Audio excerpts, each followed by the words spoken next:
3 things that have different functions but are tied together to fulfill their purposes: ears and noses and throats. Oh my. Tonight, On Call with the Prairie Doc, celebrating our 20th season.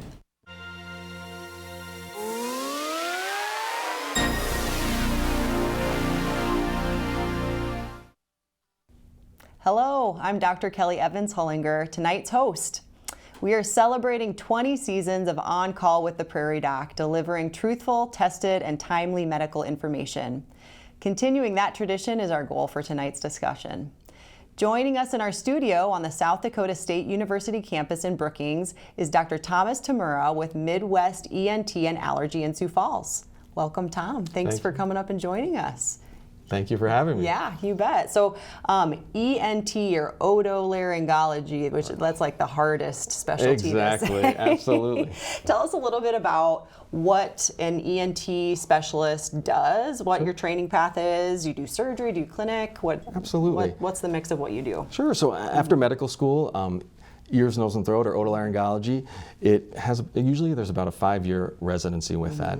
And for me, the attraction to that is really that there's a nice balance of medical, meaning having long-term care with the patients, but also having taking care of their surgical problems within that head and neck area there. So there's really a good balance of seeing kids, adults, lifestyle problems, but also cancer and more serious problems. Yeah, great. Well, we look forward to answering your questions about ears, noses, and throats. Call 1-888-376-6225.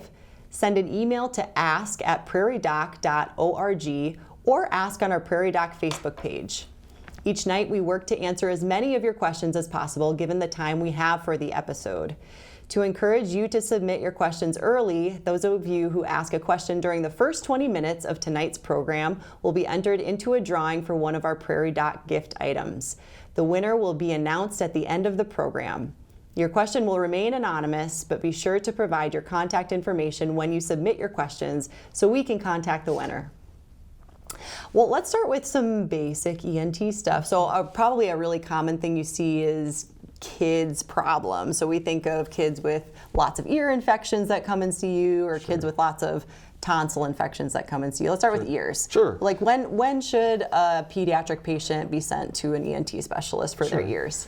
Yeah, so generally looking at the guidelines, when we see kids with ear infections, it's most common in that first year of life, but certainly it can extend into those first couple, 3-4 years are the most common times. Generally, we want to see around 3 or 4 infections in a 6-month period. And when we're getting to that point, we start thinking maybe these kids would benefit from some more aggressive intervention, maybe some ear tubes. And, a lot depends on the symptoms that the patients are having and how sick they're getting and how many treatments they've had as well. Got it. What sets up kids for more ear infections? Are there reasons that some kids get them and others don't? Sure. I mean, in general, the most common thing is there's thought to be an anatomic problem, and the anatomic problem is that middle ear space, so the space behind the eardrum, is not draining as well, and that goes back to what we call the eustachian tube. For what adults think about, it's if you're on a plane and you're going up and down, you hear that popping or cracking.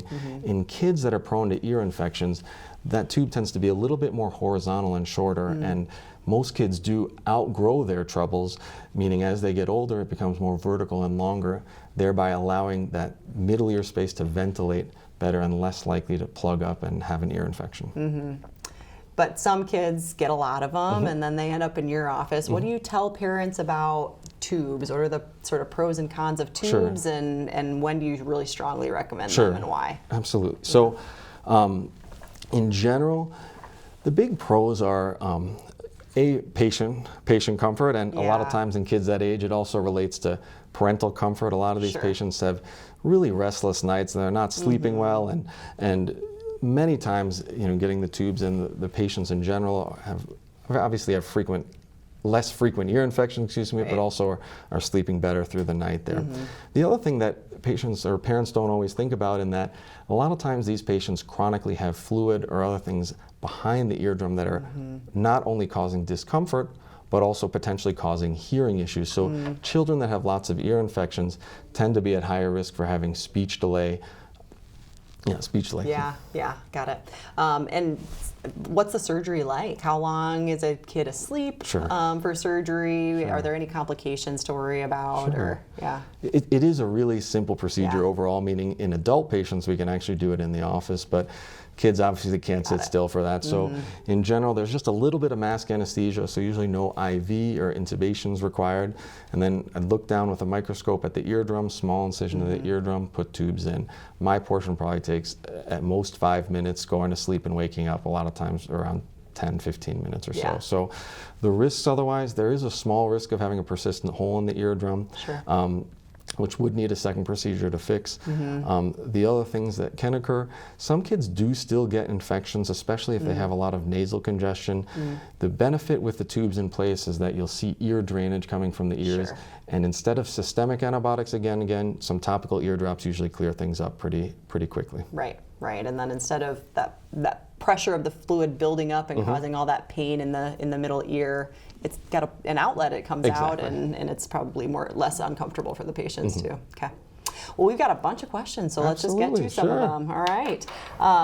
We have an email from a 60-year-old woman who says in the last few months she seems to get a lot of bloody noses, often in the evening, a few times a week.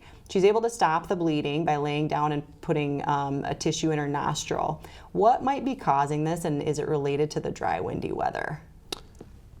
Yeah, right? Absolutely. In South Dakota, time right now, So nosebleeds are certainly something that are very common throughout patients' lifetime there. The nose, anatomically, the front part of your septum, which is the middle portion of your nose there, there's a plexus of vessels, meaning blood is coming from actually 5 different areas there. And not only that, but it's also an area that tends to dry out. So there's the structure of it is cartilage, some blood vessels, and then really a thin layer of mucosa over there. So if any area can get dry and cracked, and certainly I think a lot of us have experienced that, it's common there. So 80 to 90% of nosebleeds occur in that front septum portion of the nose there. So dryness is a big factor there. So a lot of times, where we first start is trying ointments or something as simple as Vaseline in the nose. Other higher level treatments involve coming to see primary care physician or ear, nose, and throat, and we can numb up the nose and cauterize any vessels that are more problematic there. If you've got a lot of bleeding or if it's heavier bleeding. Do things like humidifiers or saline sprays help that too? Absolutely. The more moisture you can have there, it's certainly the better. So humidifier in the bedroom or a room that you're spending a fair deal of time on absolutely helps. Yeah, good. Common problem, though. Absolutely. We have a caller who said her grandson was diagnosed with a peritonsillar abscess. Can we explain what that is? Absolutely. Yeah. So a peritonsillar abscess, so your tonsils sit in the back part of your throat there, and a peritonsillar abscess sits in the pocket of where the tonsil is, so between the lateral wall of your throat and the tonsil. So in general, these unfortunately can be very painful, and the classic presentation is that patients have a hot potato voice, so it almost sounds like they're talking over something. So they have a muffled voice, and the general treatment for these is drainage. And depending on the age of the child, sometimes it's something they need to go to sleep for. Most kids that have this are in later adolescence, so it's something that can get drained in the office. And it's something that, as a primary care doctor, this is always something that kind of I think about or scares me if someone comes in with a sore throat that's beyond the typical or has some of those symptoms. And it's the reason that you might get called into an emergency room or asked to be seen a patient on the same day. Like, this is not something that we just let hang out for a few days. Right? Absolutely. Yeah. This has the potential to, since it's in the back part of your throat, it has the potential to spread into that prevertebral space, which is in front of your spine, and that area unfortunately does connect further inferiorly, so it can spread to more distant places than just the throat. Yeah, got it. And is it usually strep pharyngitis that causes this, or not necessarily? Not necessarily. It certainly can be a variety. Okay, not just strep throat. Okay, good. We have a young mom on Facebook who says she's nervous about cleaning the ears of her 1-year-old. I think that's very intuitive parenting. Good job, Mom. He moves around a lot, and she's afraid the Q-tip might poke his eardrum. How do you advise parents to clean babies or young children's ears? Yes. the general old rule, nothing smaller than your elbow, is the main one that that we still go by. And and the problem is, unfortunately, especially in kids, each year, you see, one or two folks that were using Q-tips and they caused an eardrum perforation. Once in my 8-year career, I've seen some, unfortunately, someone that it went all through the eardrum and into the inner ear space, and in the end, it did give them what we call it just a non-functional ear on that side there. Man. So there is a lot of potential there. Yeah, and it is very tempting, especially in younger children, because they just have such small ear canals. So it certainly does look like there's a lot of wax there. But ideally, I'd try to refrain. I would advise against any kind of so no cleaning. Q-tips. No Q-tips. Good. Okay. And if it's any reassurance, it is a little bit, that ear canal is a little bit of a slow motion conveyor belt. So if you put a dot on the skin by the eardrum, it slowly will move out and the wax will come with that. So in general, for most folks, you don't have to do anything. It'll clean itself. Yeah, wax is pretty normal. Yeah. Like a washcloth just in the outer part of the canal, okay? Yeah. Absolutely. Wet washcloth, and when it gets that far out, that should be good. Yeah, good. Okay, great question. We have a woman from Esteline wanting to hear about Menieres disease. What is it? What causes it? And how can it be treated? Sure. Yeah. So Menieres disease is one of the few diseases really where you have a lot of vacillating or changing symptoms as far as the ear goes. It's most commonly characterized by a triad of symptoms, meaning hearing loss, ringing in the ears, and rotational dizziness symptoms, so vertigo symptoms. And usually it's episodic, meaning it should last a couple hours, sometimes even up to a few days. But few hours is really the most common presentation you'll see. The patients in general have a history of one-sided, the hearing going up and down with these episodes. And by far the most debilitating portion of these is the dizziness. And the natural progression of the disease is that over time the hearing in that ear does burn out, but the dizziness episodes in general become less and less severe. Oh, that's reassuring. Yeah. So we have some treatments, and the main treatments are focused on diuretics, and those are medicines that in the end what they're doing in the inner ear is changing the electrolyte balance so that the episodes should become less frequent. Does it run in families? It can. Can it? Yeah. Yeah. But not always the classic. Yeah.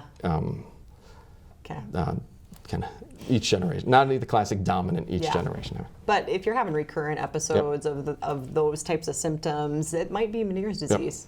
Not uncommon. We see it. Sure. We have a caller wondering why the tip of his tongue hurts when he eats or drinks. Tell us, what can go wrong on the tongue that might cause that? That's a good question. There's probably a lot of possibilities that can cause things like that.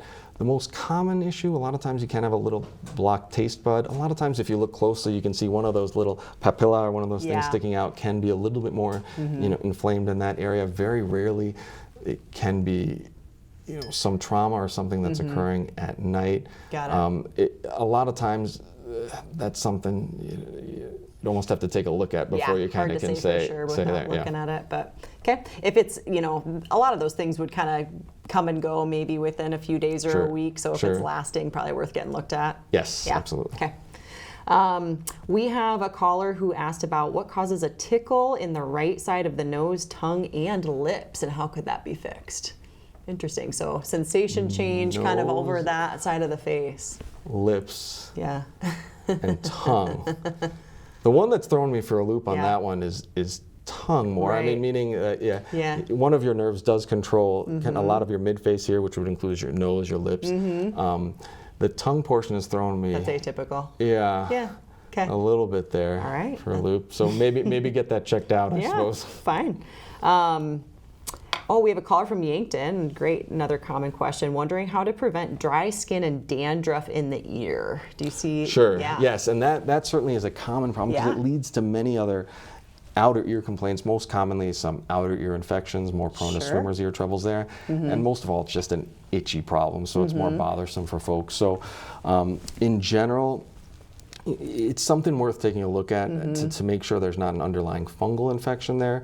But many of the times, otherwise, there's certain ointments that could help with it if we think it's primarily an skin condition more than an infectious process. Got it.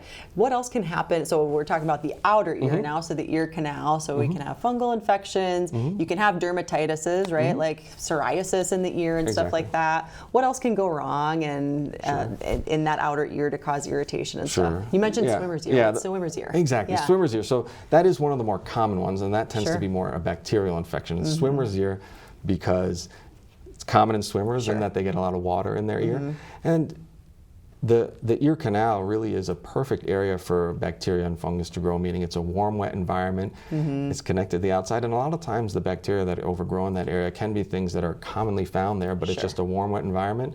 And then any kind of bacterial infection in there, unfortunately, is usually very painful and causes a lot of swelling in that area there. The fungal ones, on the other hand, tend to be more itchy and cause more plugging of the ears. Got it. Great. Well, we have hearing loss on the rise. More and more people around the world can expect to experience at least some form of hearing loss during their lives. So what can be done about this common problem? The World Health Organization estimates that there's 1.5 billion people globally with hearing loss. And due to the rising population, that number will be 2.5 billion by the year 2030. There are different types of hearing losses. Some hearing losses are temporary hearing loss due to maybe wax impaction or an infection of the middle ear. Other hearing losses are permanent due to nerve damage. Hearing loss can be the result of the natural aging process, could be genetics. Noise exposure is another big one that we see. There are also certain medications that can cause hearing loss. The first part of the hearing test is we just take a case history, sit down and talk about what's been going on, if you're noticing any hearing loss, or if you have specific complaints of pain or pressure or ringing in the ears. The next thing we'll do is just a visual exam, which we call otoscopy. So we'll take a look in your ears, check the outer ear. After that, we do a pressure test, which tells us how well the eardrum is vibrating back and forth. Next, we put little earplugs in your ears, and it's very easy. I always say it's much easier than going to the dentist. It's not painful. It's just listening for beeps. We're looking for the softest sounds that you can hear at each different frequency that we test. And then we also do some speech testing to understand how well the brain is processing speech in quiet at a nice, comfortable level. And the other part of the test that we do is called bone conduction, and that just helps us determine what type of hearing loss you have. So getting back to that, is this a temporary hearing loss or is this permanent nerve damage? If the hearing loss is permanent nerve damage and there's no medical intervention that would help with the hearing loss, then we would want to talk about hearing aids to compensate for the permanent hearing loss that we know we can't cure. Hearing aids are different. It's not like glasses where you put them on immediately and things are perfect. Hearing aids take some time to get used to. If you've had hearing loss for, let's say, 5 years or even 2 or 3 years, and all of a sudden we're giving your brain back some of the information that it's missing, it can take a while for the brain to get used to that sound again. Sometimes the sounds that we're giving the brain back are annoying sounds. They're screechy or very sharp or dull because it's usually a high frequency hearing loss. So it can take some time for the brain to adjust to hearing aids. I would say the biggest and most important is just an improvement in the quality of life for not only the patient, but for their family and friends. We're getting that person back in conversations so they're not missing out.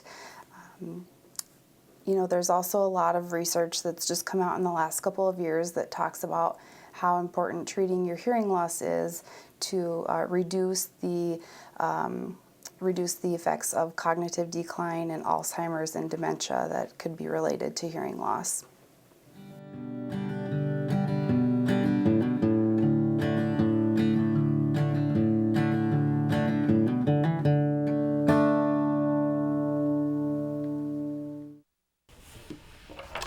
Great topic. Lots of patients with hearing loss. Tell us a little bit about tinnitus. This is another thing that I have patients ask me about all the time. So ringing in the ears, what causes it? What can we do about it? Sure. I mean, the shorter answer is we really don't know very well exactly what causes it. So a lot of the workup relies on things that we know are associated with it. So in reality, what we think causes it is some degree of inner ear issues. And what it's most commonly associated with is hearing loss. So any workup for ringing in the ears, really an audiogram or a hearing test is really the mainstay of the first step in that.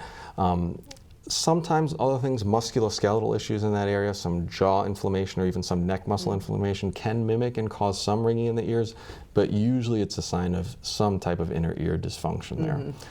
There isn't, and I always say if you Google this, you're going to see hundreds of different answers, and that probably means that there's not one good answer for it.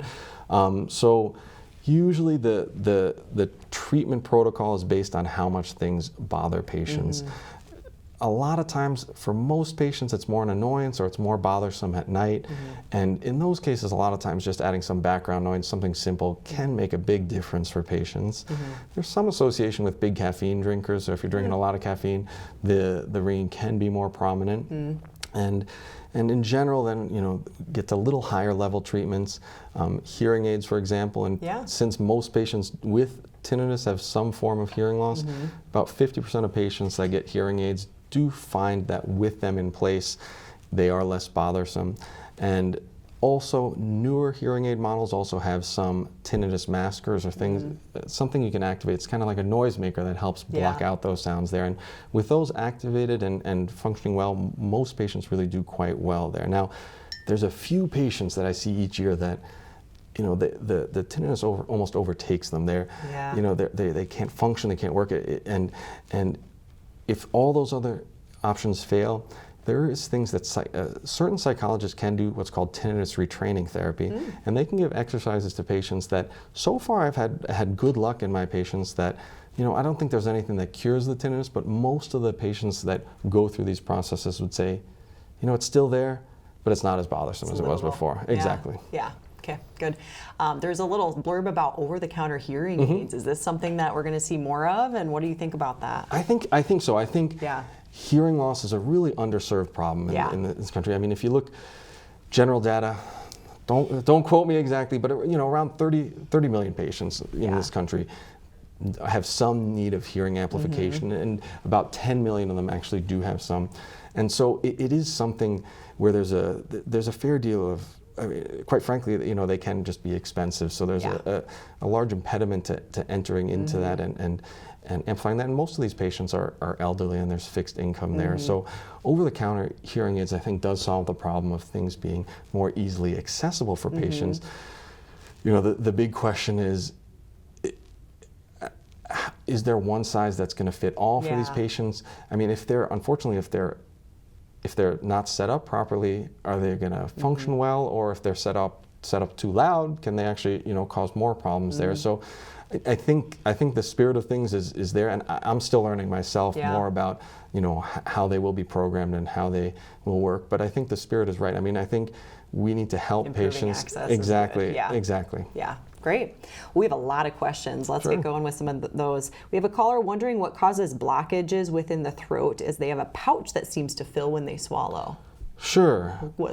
There's a few things that could be, but there's some things that come to mind. Sure. Yeah. I mean, there's two things there. The basic one is actually truly having a pouch, and the most common thing there is something called the Zenker's diverticulum, and that's right at the upper part of your esophagus where food goes down from the back of your throat to your stomach.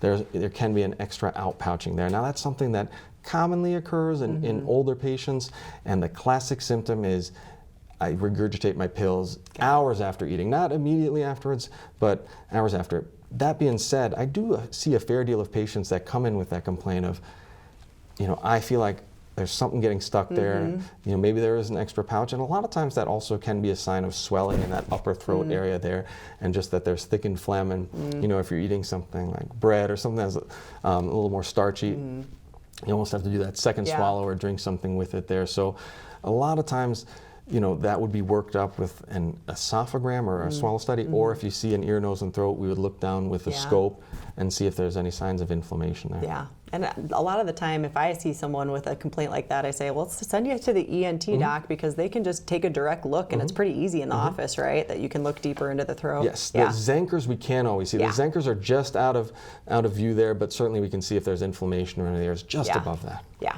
good. We have a caller wondering what could cause swallowing issues in general. So that's a bigger question. Yes, that is a good question. I mean, there's a wide, in medicine you say there's a wide differential. To swallow properly. Exactly. It takes a functioning brainstem and nervous system and musculature and no anatomic problems, exactly. right? Yeah. Exactly. When you look at kids, it takes them, the large part of what they're learning at first is just the coordination of moving food back and then eventually moving food down. So swallowing troubles really can be multifactorial. A lot of times, nervous. Sometimes there can be swelling. Reflux is a common general one that can contribute to things, but usually a swallowing problem in general is something you'd want to get a little bit more history on to fully try to help as well. Yeah, and probably we're going to have to order some studies to figure out the root of the problem too. We have a few sinus questions. So we have a caller from Alcester wondering what could cause continuous sinus drainage in a 70-year-old man. So what causes more sinus drainage? I mean, what are the common things that you see? Yeah. And the big thing for me, and because it's certainly something that I see frequently, when patients say sinus drainage, is it all down the throat, or is it also coming out of the front part of the nose there? And historically, we've always thought that any kind of drainage of any sort is allergic or sinusitis. And the truth is, the more we're learning about things, if it's only going down the back, a lot of times we suspect could there be some silent reflux or some sort of heartburn or something like that that's contributing to that as well. If we're talking about general anterior nasal drainage, which we call rhinorrhea, or nasal drainage, certainly there can be a lot of things. A lot of times if it's more on the clearer side, we do suspect more allergic diseases. If we're looking more at the green-yellow side, certainly we wonder if there could be a chronic infection in that area there. I see a lot of people really getting up in age in their 80s and 90s that have really watery discharge. What causes that? Sure. The most common thing, especially if they don't have any history of allergies. Now, the truth is allergies can develop at any time, but commonly if there's no allergy history, the most common thing is something, the technical term is vasomotor rhinitis, which is more a non-allergic rhinitis, and that's one of the things where there has been some growth recently in ear, nose, and throat. There's one spray that we use for that, and in general, if that spray works, there is a procedure you can do in the office where it really is an overactive nerve in the back part of the nose that's causing this, where you can either freeze or you can use electrical energy to ablate that area there, and that's something that the patients have tolerated overall very well, and they've gotten very similar results to the spray, but it's always patient dependent. You could say, hey, you can use the spray forever, or if you'd like to try this procedure, that's something that'll work. So if someone's really bothered by it, there may be a cure though. Okay. What do you recommend for most of those allergic rhinitis, so kind of just that chronic thin discharge? What are the best treatments that people can try before they see you? Absolutely. The topical sprays are really the mainstay there. They have huge advantage in that they can have higher concentrations, and most of those do stay topically in your nose. There's always a little bit that does get absorbed, but for those steroids, age 2, 4, depending on which which spray you're looking at, they're safe. Most common side effect in general is nosebleeds there, and the best single result you're going to get is from a nasal steroid. If you want to be, if it's getting you there but not completely resolving things, a nasal antihistamine spray works very well in combination with the steroid. Yeah, nose sprays, which are all over the counter now. Absolutely. We have a viewer on Facebook asking they get a lot of mucus buildup in their sinuses. What can help people like that if they have kind of chronic congestion and mucus? Sure. Congestion, you always start, the safe bet is that you always start with a nasal steroid there. And the other things, and really what you're fighting here, whether you're fighting the chronic congestion or you're fighting infections there, the more we've learned about chronic sinus troubles, the main factor that's predisposing these patients is chronic inflammation. Okay, we used to think sinus infection, oh, you're just having bad luck, you keep getting bugs from your kids, from your family, but in reality, those folks that are more predisposed to it have chronic inflammation. So the mainstay is nasal steroids. Neti pot, sinus rinses, you're either a big fan or you hate it, but something to try, and those all are very successful without being too invasive as far as decreasing the inflammation in your nose. Now, is it always going to be the be-all, end-all, and fighting nasal congestion? No, but there are other levels of things to do. Certainly, some things are anatomic. Yeah. Some things do require surgical intervention, whether that's straightening out the middle of your nose, septoplasty, but also shrinking down the sidewall. So even in patients that have allergies, we can shrink those areas down, and the goal making as much space as we can. Now, there are no surgeries that are going to cure allergies for us. Obviously, that's a chronic inflammatory condition, but the goal with some of those surgeries is just to make more space, so when that swelling, eventually comes, you can still drain. Exactly. Yeah. Exactly. Yeah, great. Exactly. We have a caller wondering if there's a home remedy to get rid of excess earwax. So we're going to stay away from the Q-tips. Sure. Are there things that you do recommend? Do you recommend putting any drops in the ears or anything like that? Sure. Yeah. Yeah, I think those are really that. You can certainly use Debrox drops, which are over-the-counter drops. They're kind of peroxide-based. You can also try some half-strength hydrogen peroxide and do that, as long as there's no hole in your eardrum. You've never had any ear surgeries, or certainly caveats to that. But in general, if you've never had any ear troubles before, those are simple things you can do. Obviously, there's a lot of products out there too. There's ear candling. Yeah. I think our academy is somewhat strict on things because they've seen some folks that have had burns from that, but those are popular. Okay. There's even some, I haven't seen one of these, but my patients have described this to me, some sort of suction machines that don't prevent it from going in too far, but so I that mechanical stuff scares me a little bit, I guess. I agree. Yeah, I agree. So but the main one, I think, is softening the wax if you're having trouble. Yeah, most people that actually have problems, it's because it gets hard and it doesn't come out like it normally does. I have some people who use like olive oil or mineral oil and just put it in there at night. Those will work as well. Yeah? Okay. We have a caller asking about a tumor from the neck and if there's a procedure that can remove it. The answer is certainly yes, but more information needed on where it is, what type of tumor it is, to know what to treat it. A lot of times, I mean, other than imaging, if you know that you have the tumor, the mainstay there a lot of times is a fine needle aspiration biopsy, and that's just, under some sort of radiographic guidance, whether it's with ultrasound or CT, taking a little sample of those cells there, because some of these tumors may or may not be treatable, surgically. Some may be treatable with radiation or chemotherapy. And if you're suspecting more on, something more like a lymphoma type of thing, usually those would require a full excision and not a needle biopsy. So in general, we're looking at further workup for something like that. Needed. And some parts of the neck are pretty delicate. There's a lot of blood vessels and nerves that run through the neck. So the location matters for you guys too. Absolutely. Yeah. Good. We have a common type of vertigo called benign paroxysmal positional vertigo, or BPPV, which causes frequent dizziness and a spinning sensation in your head. A Brookings woman who had this problem felt much better after a simple maneuver with her physical therapist. Prairie Doc's Carter Schmidt spoke with both of them about the process. Back in May of 2020, during the beginning of the pandemic, Kella Hogue started doing virtual yoga with a group of her friends over Zoom. She started to become dizzy with some of the positions. After a couple sessions, I did not feel good. And I mean, I was nauseated and dizzy, and I just couldn't seem to get things back to square one. And I was talking to my son one day and kind of explaining to him how I couldn't look over my shoulder or lean down to tie my shoe. More simple tasks became harder. It's hard to drive a car because you try to look over your shoulder to see, to change lanes, and just immediately you're like, whoa, I am dizzy. Or you like lean down to zip up your boot or something like that, and then, you gotta sit back in the chair for a little bit and kind of get your bearings again. Her physical therapist, Chuck McCullough, is her next door neighbor. I talked to Chuck, we call it over-the-fence medicine, and he said, yeah, you have vertigo. So because it was the pandemic and they were really trying to limit people in the clinic to more urgent procedures or whatever, he said, let me just come over to your house. Kala had a very specific type of vertigo. We call it BPPV, benign paroxysmal positional vertigo.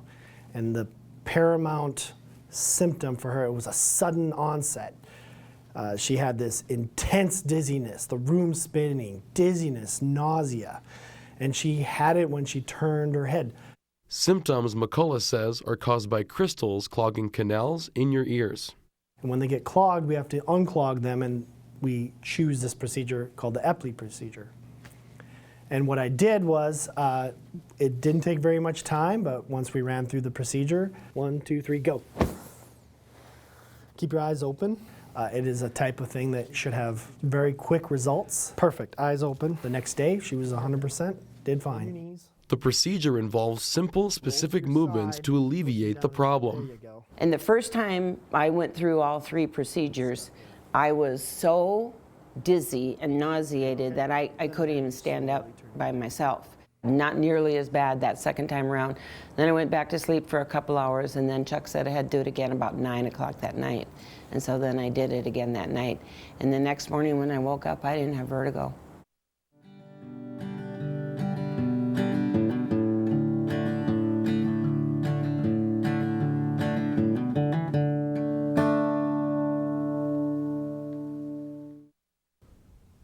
So vertigo. Vertigo is miserable for people, and often it is this benign cause. And so if it's pretty classic that, it worries your physician pretty little, but it can be miserable for patients. So they talked about crystals in the ear canal. Tell us, like, why do people get crystals in their not in the ear canal, I should say, in the inner ear? Yep. How does that happen, and how does this cause vertigo? Sure. Yeah. The most common cause that we kind of definitively know is usually it's a result of some head trauma. Okay. It doesn't have to be anything, too dramatic, but that is the most common mechanism, along with no real history of any trauma, or it just started out of nowhere. So, and in general, the classic symptom there is, rolling over in bed seems to be really the most common one. So, you roll over and then you continue to get the spins, and usually it lasts about a few seconds, sometimes even up to a minute. But whenever we have that history, usually we are pretty happy. Meaning, not that you have it, but it's one of the things in vertigo that we can actually help. Meaning, a lot of vertiginous symptoms a lot of times are very difficult to treat, and especially imbalance problems as we get older are so multifactorial. Meaning, it's true your inner ear isn't working as well as it used to, but it's also true your legs aren't as strong, and your nerves and your muscles aren't as strong. So, there's a lot of different aspects to imbalance as we get older, and that's where they become harder and harder to treat. And a lot of times the physical therapists do play a role. I mean, they can do the Epley maneuver there, but a lot of times they can also work on strengthening core muscles and compensatory maneuvers, so that patients feel more stable. Yeah, for balance. Great. We'll get back to the questions. We have a few questions about things like phlegm and post-nasal drip, which we've talked a little bit about. How about allergies? Allergies is probably a common cause. This time of year is a great time to talk about allergies.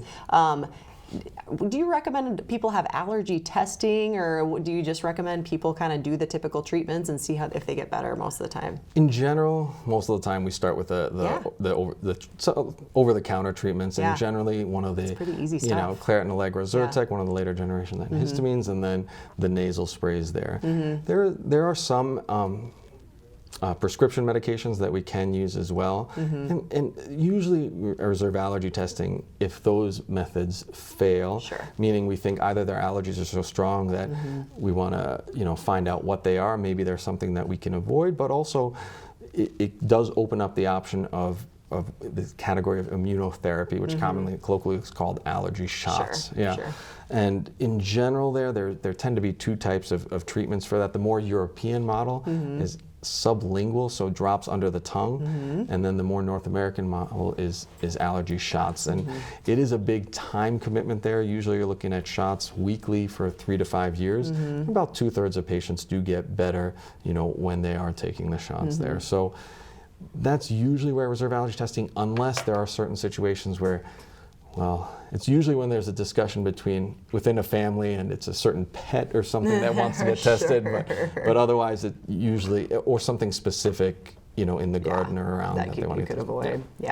For most people, though, doing a trial of the nasal steroid spray, whether you think this is allergies or some other reason for congestion, really safe and easy way, and for most people it would work really well. Absolutely. Yeah. Okay. We have a viewer wondering how common bronchial cleft cysts are. Sure. So, specific question. Very specific question. And if the exact incidence, I couldn't give you a good answer. They are generally very rare. There are multiple types of these, and it is not the most common thing. The classic symptom is a lateral neck mass in kids, and certainly it's something that can pop up later in life, and it's not that it wasn't there, it's that it's become infected or inflamed and has presented itself in a later stage. But most of the time when we're doing these surgeries, and in my patients at least, they're usually in their late teens, early 20s there, but some kids can get them have them at younger ages and remove them. Got it. Tell us about a deviated septum. Sure. When does that cause problems, and when do you do something about it? Absolutely. So, just to review, the nasal septum, as I mentioned earlier, is the mid portion of your nose there. And the truth is, in the Caucasian population, probably 80% of folks have some degree of nasal septal deviation. And what the main symptoms that we're looking at for nasal septal deviation is nasal obstruction. And a lot of times we want that to correlate on the side that has the nasal septal deviation. And if there is this strong correlation with that, then it certainly is a good option to straighten that septum out there. Usually that's a surgical procedure. It is a surgical procedure, excuse me. It's outpatient, meaning you go to the hospital, you go to sleep, straighten things out. Probably about 80% of folks feel like they're breathing much better after that. Great. We have a viewer who's been having problems with vocal cord prolapse and dysfunction after having COVID. They're wondering if it's common for many people who have had COVID, or if there's other causes for those vocal cord problems. Vocal cord dysfunction. So vocal cord dysfunction. It's a somewhat general term with there are specific diagnoses within that. So. The most common one, and I haven't seen it after COVID, is paradoxical vocal cord motion, meaning when you're trying to breathe in and all of a sudden the vocal cords will snap shut. The mainstay of treatment, if that's the type that we're talking about here, generally is speech therapy and exercises there. A lot of these post-viral or irritation ones, you'd hope that there was some sort of temporary injury and that it's something that could recover over several months. But obviously after the with the COVID things, we're learning so many things and how they're progressing, and time will tell for a lot of them there. But if it is paradoxical vocal cord motion, which is the type of dysfunction that we have, speech therapy usually is the mainstay. Yeah, good. We have a viewer on Facebook with several small thyroid nodules. When do we order biopsies for thyroid nodules? Good question. I usually have to look it up. So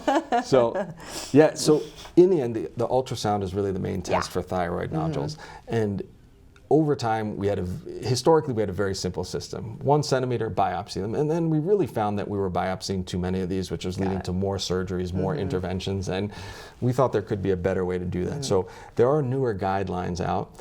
And there's a number of factors that we look at when we're going to biopsy a thyroid nodule. It has to do with the size, calcifications, blood flow, certain things. So most of the ones that are under 1.5 centimeters or 15 millimeters, we rarely do need to biopsy if you look at those guidelines there. So if they're smaller, usually not, but the ultrasound that was ordered should give some idea whether it's indicated or not. Yeah, but it certainly is common to have thyroid nodules and not have a biopsy recommended, because it's very, very unlikely for them to be anything but a benign nodule. Absolutely. Yeah, okay.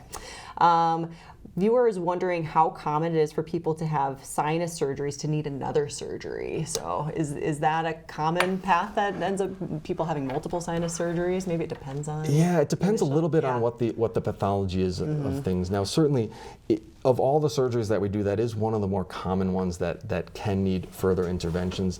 And really, it has to do with two factors. One, the most common ones that need repeat surgery are ones that have nasal polyposis. So nasal polyps are products of chronic inflammation there. So there's a lot of things that are contributing to getting that point for nasal polyps. And really, when you're doing the surgery, you're not curing the underlying problem, which is inflammation. So a lot of times patients that have nasal polyposis may need multiple surgeries in their lifetime there. Even the patients that don't have nasal polyps, really the underlying problem is some degree of inflammation in their nose there. And many times it's common that 1 or 2 sinuses may may act up again, over the time. So sinus surgery, having repeated, is certainly something that can happen. Much more higher likelihood with nasal polyps. Gotcha. Not necessarily because of a failure of the first procedure, Right. just because it's the underlying problem. People will tend to grow more polyps or Exactly. whatever. Okay. Exactly. We have another sinus question. A viewer wondering what a sinus fungal ball is. Is it real or is it just internet misinformation? I like your skepticism, but it's real, right? It is real. Exactly. Sinus mycetoma is the technical term. So what that really is, and that really is it's not the classic sinus where we're dealing with chronic inflammation there. It's almost more a bad luck issue where some sort of fungal element got into a sinus, and just like the outer ear canal when it's wet, it's a warm, wet environment, and then it's usually isolated to one sinus, and the fungus just grows and lives there happily, and in general, the main symptom is pressure and some purulent drainage on one side there. Unfortunately, there's no medicines that usually treat this very well. It's usually a surgically treatable disease. Gotta get it out of there. Gotta get it out, gotta clean it out. Luckily, the success rates usually are very high of treating it surgically, but it does exist. But I always tell my patients too, when I suspect a fungal ball, don't Google fungal sinusitis, because that's a much more invasive disease. Got it. Some differences there. We've just got a minute or two left. Sure. We've got a caller with a very thready, low volume voice. It has been recommended that she have a surgical procedure. Can you explain what that might be? Oh, that one's a little bit harder. Yeah. Without actually seeing what the vocal cords look like, it's very hard to say there what the pathology is. Okay. We have a caller wondering what could cause excessive saliva or more thicker or stringy saliva. Maybe it's not excess saliva. Maybe it's actually a different problem. Yeah, that one's hard too. I mean, the first time with stringy saliva, you always quickly just review, hydration and make sure that they're more hydrated. The more dehydrated are, certainly the saliva can get thicker, and it can even cause some problems, even infection and what we call sludge within in the salivary ducts, which is just really thick saliva. I don't know if I have a better answer right there. Depends on the actual problem. Exactly. But sometimes the vocal cords can have an excess structure there, or sometimes they're just not functioning well as muscles, right? Right, Yeah. exactly. Yeah, okay, Exactly. great. Well, we had a lot of questions tonight. We're sorry we didn't get to everybody's, but thanks so much for all of your calls. The winner of our drawing tonight is Mike from Alcester. Thank you, Mike, for asking a question during the first 20 minutes of the show. A gift will be sent to you. We'll be back after this.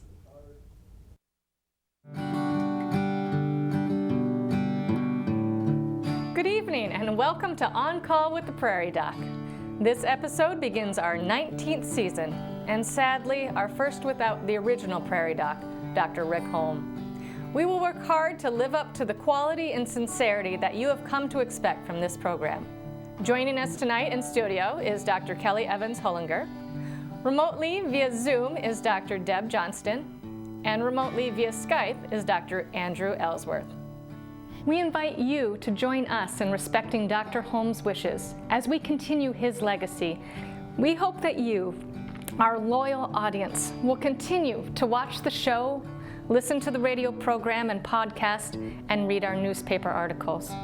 The torch has been passed, and I, along with the other Prairie Docs and our guests, accept it humbly and graciously. From Babe Ruth to John Wayne, Americans have seen chewing tobacco in popular culture for over a century. Spitting chew has been a trademark of cowboys and professional athletes alike, and chewing tobacco use continues at high rates in the United States.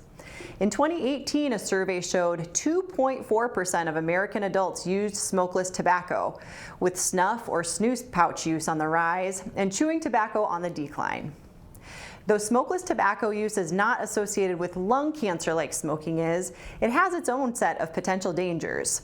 First, smokeless tobacco does contain nicotine, causes nicotine addiction, and thus can be very difficult to quit. Chewing tobacco can wreak havoc on a person's teeth and gums. It causes tooth discoloration, dental cavities, tooth loss, and recession of the gums, sometimes requiring oral surgery. Smokeless tobacco is a major risk factor for cancer of the oral cavity and throat. Smoking cigarettes also increases the risk of this type of cancer. Cancer of this region can be devastating, partly because its treatment may result in the inability for a patient to use their mouth, throat, and vocal cords. A person who uses or has used smokeless tobacco, as well as current and former smokers, should discuss that with their primary care provider, as well as their dentist and dental hygienist, as those professionals can perform thorough oral and neck exams as part of their regular care. Any abnormality found should be investigated more thoroughly. Another crucial note is that many oral, head, and neck cancers are also associated with human papillomavirus, or HPV infection. If you are on the fence about getting your children, or yourself if eligible, vaccinated for HPV, this disease is another excellent reason to do so. The iconic Babe Ruth, who chewed tobacco and smoked cigarettes, died prematurely of throat cancer at age 53. Major League Baseball finally prohibited the use of smokeless tobacco in 2016. If you use smokeless tobacco and are ready to quit, the advice is similar to that for quitting smoking. First, make a plan and talk to people who can help hold you accountable. Get rid of all stashes of tobacco at your home, workplace, and vehicle. Consider use of nicotine replacement therapy, such as patches or gum, or prescription medication, which may make kicking your nicotine addiction a little easier. Finally, if you aren't successful this time, re-gear your plan and try again. It will absolutely be worth it.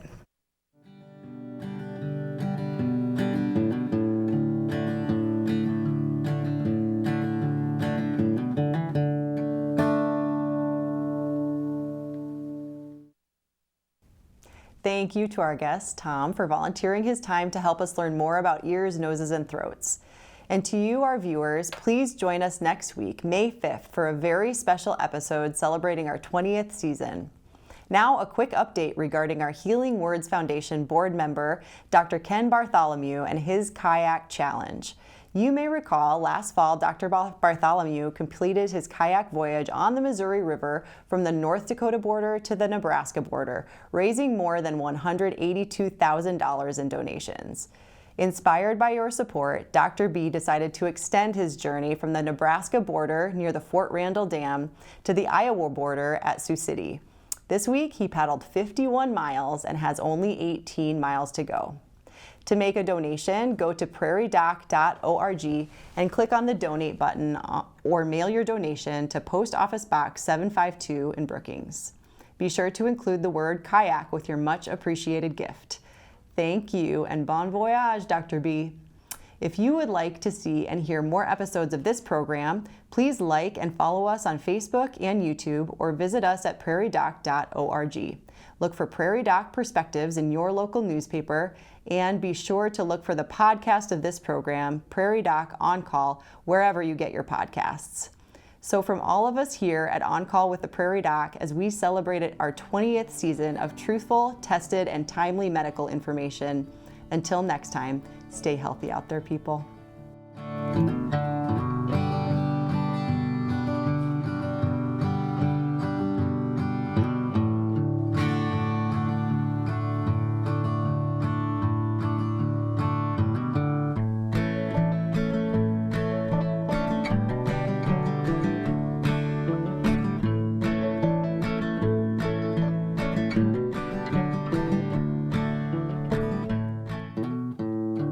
Coming to the end of our amazing year, we will be looking back over the 20 seasons of truthful, tested, and timely medical information, and of course, our inspiration and founder, Dr. Rick Holm, the original Prairie Doc. It is a 20th season celebration. Next time, On Call with the Prairie Doc. We all want our friends, neighbors, and fellow South Dakotans to have the ability to make appropriate decisions about their health care. To do so, they need access to information from reliable sources, like our Prairie Docs and their guests. Hello, I'm Stephanie Herseth Sandlin, and I serve on the Volunteer Board of Directors for the Healing Words Foundation, a 501c3 founded by Rick and Joni Holm. This year, we celebrate the 20th season of Prairie Doc programs, which are so helpful and important for all of us, especially for those who choose to live in more rural communities in South Dakota and neighboring states. Truthful, tested, timely medical information for 20 seasons and beyond. We can do it with your help. Please consider a personal or corporate gift. Go to prairiedoc.org and click on the Donate button today. Thank you.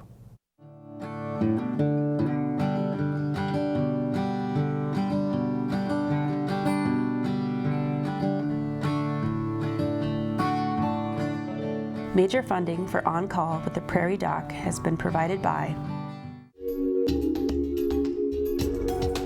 Avera is a proud sponsor of On Call with the Prairie Doc on South Dakota Public Broadcasting. Larson Manufacturing is proud to support On Call with the Prairie Doc as it continues to open doors for important medical information. and with the ongoing support of these individuals and institutions. Brookings Health System, Ophthalmology Limited, South Dakota Academy of Family Physicians, Avera Heart Hospital, First Bank and Trust, Dakota Allergy and Asthma, Vance Thompson Vision, Monument Health, Black Hills Medical Society, Brookings Madison Flandreau District Medical Society, Pierre District Medical Society, Yankton District Medical Society, Orthopedic Institute, Lake Poinsett Sailing Academy, Aberdeen Asthma and Allergy, Dakota Bank, South Dakota American College of Physicians, and Swiftel Communications.